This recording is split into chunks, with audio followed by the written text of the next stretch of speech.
Srisailam dam అండి, కృష్ణా నది ఒడ్డున చూడండి. డ్యాంలో నీళ్లు అద్భుతంగా ఉన్నాయి, కానీ చాలా తగ్గి ఉన్నాయండి. డ్యామ్ క్లియర్గా కానొస్తుంది. అసలు చూడండి ఎంత అద్భుతంగా ఉందో. పచ్చని కొండల మధ్యలో ఎలా ఉన్నాడో చూడండి. బాబా బాబా ఇలా అది రూప్ వే అండి. రూప్లో అంటే శ్రీశైలం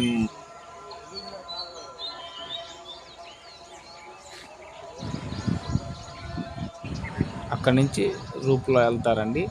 చూడండి పచ్చదనంగా కొండలు ఎంత బాగున్నాయో. ఈ మధ్య వాన పడటం వల్ల కొండలన్నీ పచ్చగా తేలాయండి.